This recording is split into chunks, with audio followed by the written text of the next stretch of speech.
Young Justice Season 4 returned this week to HBO Max for another brand new episode entitled Encounters Upon the Razor's Edge. I'm Cape Joel, and this is the video series where I give my thoughts and feelings on the episode that was, as well as shouting out any comic book Easter eggs I can find. And oh boy, was my work cut out for me this week, so let's not waste any more time. So then, as we join the episode, we hook back up with Saturn Girl and Chameleon Boy. At the end of a previous episode, they had looked up Bart Allen, the Kid Flash, for help. And I mean, it only makes sense. If any hero out there knows about the troubles that come with time travel, it's certainly him. Kid Flash agrees to help make modifications to the bioship, but only if the others are willing to finally spill the beans on what exactly the Legion has been up to this season. Likewise, Malafa'ak demands that Lord Zod explain himself and why Darkseid has sent them all to New Genesis. What we basically have here is a clever little narrative device wherein the good and evil time traveler camps both tell the same story, but from different perspectives. As Saturn Girl goes on to explain, when Krypton was destroyed by its exploding sun, all of the planet's deadliest prisoners became trapped within the Phantom Zone dimension for a millennium. This was never meant to be the case, and in the Legion's future, the United Nations of Planets decided to parole all the inmates, including General Zod and his family. I guess this goes to confirm what a lot of people theorized last week when we saw how Superboy reacted to meeting General Zod and hearing his name for the very first time. I guess we can take this to mean that in the Young Justice universe, Zod has only ever been in the Phantom Zone and probably hasn't even ever met Superman. After their release, the Kryptonian prisoners were sent to live on planet Daxam, a famous planet within DC lore known for its red sunlight, which saps a Kryptonian's natural strength. It also happens to be the birthplace of important characters like Mon-El, who will actually be a member of the Legion of Superheroes, and even Sodom Yat, a Daxamite and Green Lantern. As you might have guessed, General Zod refused to live on a planet without his amazing powers, and so he led a rebellion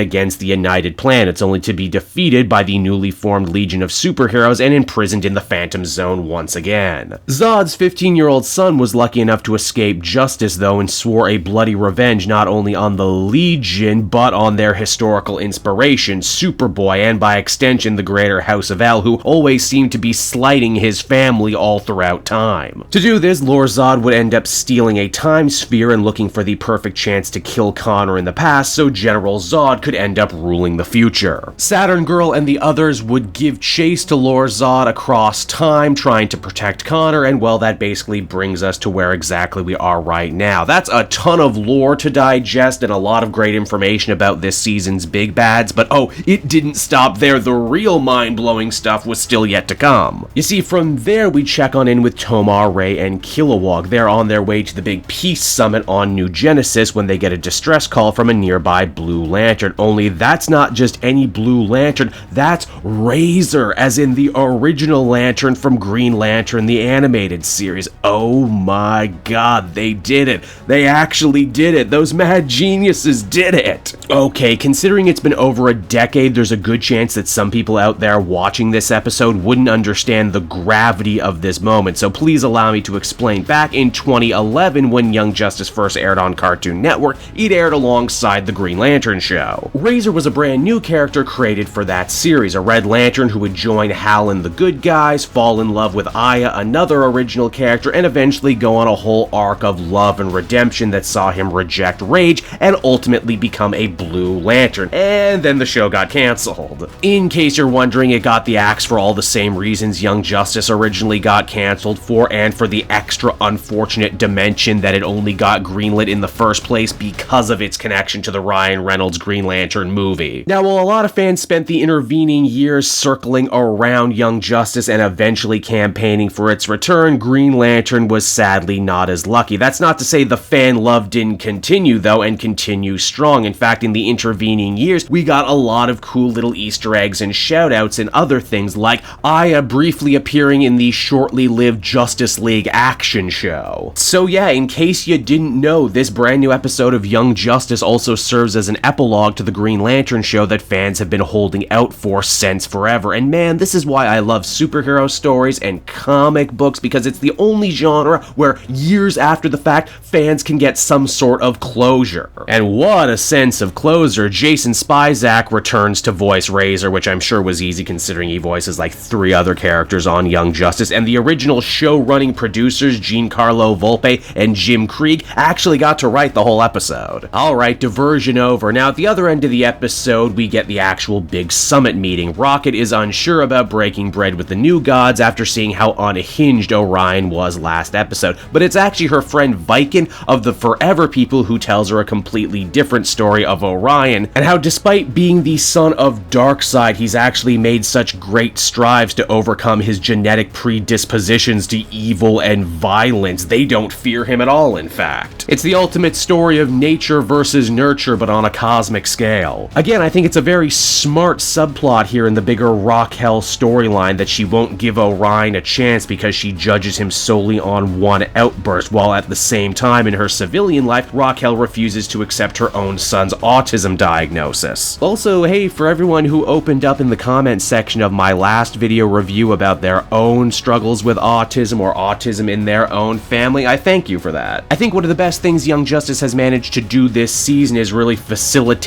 deeper, more complex, more meaningful discussions amongst fans about some more important real-world issues. And hey, speaking of complexity, I think it's a very bold move to show a character like Rocket just because she's one of the good guys doesn't mean that she's always right, and doesn't mean that she also doesn't need to learn and grow in her own ways. That is, of course, called having a character arc and telling a real story with a beginning, middle, and end. Could you imagine if every story featured a character ending in more or less the same place they started in? That would be a pretty unremarkable story, wouldn't it? As far as the rest of the Peace Summit goes, they hit a lot of brick walls right out of the gate. The New Gods refuse to get involved with fighting Darkseid because doing so would break ancient treaties that protect their planet. The Green Lantern Corps refuses to give more manpower over to finding trafficked metateens because, well, they have a whole universe to police, don't you know? Hell, even Kilowog, one of the most likable good guys in the entire Green Lantern Corps, seems to have a pretty bad opinion about bureaucracy, summits, and committees. Though, in the end, I suppose he's right because they don't actually get anything done. Yeah, in short, space politics is every bit as broken and fraught as Earth politics are, in case you were wondering. This is all important insight, though, as it further explains why Lord Zod has joined forces with Darkseid and Apocalypse. They can't attack New Genesis directly, and as such, they've decided to back intermediates like Zod and Savage to do their dirty work for them. This is why Lord Zod and his crew have been sent to New Genesis to start trouble and also to steal the last remaining Phantom Zone projector from Metron's vault, because freeing General Zod and the other Kryptonians now in this era would cause no end of trouble. Now, you might also have noticed Forager wasn't at the big summit meeting, which is strange considering all the focus they gave the bugs and the tension between them and the New Gods in the previous episode. Well, Forager's not there because he's having a romantic day out with the Lady Forager from the last episode. And man, I gotta say, the New Gods must be pretty damn forgiving letting her come to Supertown after she stole from them. Then again, Orion also tried to kill two of their children, so I guess the whole thing ended up being a wash. Back over with Razor, we discover that for the last 4 years he's been on a deeply personal quest, but after turning up dead end after dead end, he ended up losing all hope and figuring the only way that he could succeed is by giving back into his old rage, which is easy enough to do because his Red Lantern ring was given to Metron for safekeeping. The idea being Razor didn't want his ring to find a new owner and ruin their lives in the same way it ruined his. Metron is more than happy to agree to a trade, one ring for the other, and that's because he's been experimenting on the Red Lantern ring this whole time. Why, we even discover that Metron has been manipulating Razor and his journey ever since he got his Blue Lantern ring, and that is because, well, he was hoping to see the full power of rage in action. Even if that meant setting off Razor and destroying all of Supertown in the process. And with that, all of these different storylines that we've been following all episode long begin to converge. Lady Forager gets crushed by falling debris during the chase between Razor and Metron, which in turn shows Razor the error of his ways. But here's the thing though, instead of fully rejecting his rage again though, something very unexpected happened. Razor summons the blue ring back to himself and manages to, against all odds, wield both powers at once. Now in the comics, it's not unheard of for one person to be able to wield multiple different power rings. It's just very rare. Kyle Rayner could do it, and even Harley Quinn was able to use both black and red power sets at once, though that was in an out-of-continuity comedy story. With this newfound power, Razor manages to defeat Metron, saves Lady Forager's life, not wanting to see this young love snuffed out early like his own love with Iowa's. He even repairs the damage to Supertown and showcases to Rocket that a person's rageful outbursts need not define them, and that that everyone has the hope to change inside of them. It's also only right here at the very end too does Razor invoke Aya's name, which I thought was a very nice little touch. But believe it or not, that's not the finale. As the episode comes to a close, Kid Flash installs a real deal cosmic treadmill just like the ones that the speedsters from the comics use to travel through time on the bioship, meaning that the Legion now finally has the means to take the fight to Lord Zod directly. And so that was Encounters Upon the Razor's Edge, and it might very well be the biggest feel-good episode of the season so far, and I dare say maybe another watershed moment in the great history of DC animation as a whole. They didn't need to give Razor's story another chapter or Green Lantern fans some vindication all this time later, but they did. They managed to tie it into the bigger themes of the arc, and they did it all in style too. Even if you've never seen the Green Lantern show or cared about its finale one way or another, the other half of the episode offered a ton of really great lore bits to chew on. The universe feels so much bigger now with the addition of the Phantom Zone and the Zod family, and the stage is definitely set for one hell of an explosive finale in the next couple episodes or so. That'll just about do it for me though. As always, thank you so much for watching and listening. Be sure to like, subscribe, favorite, and comment so you're always up to speed on when a brand new Young Justice video is about to drop. And with that, I will see you all next week.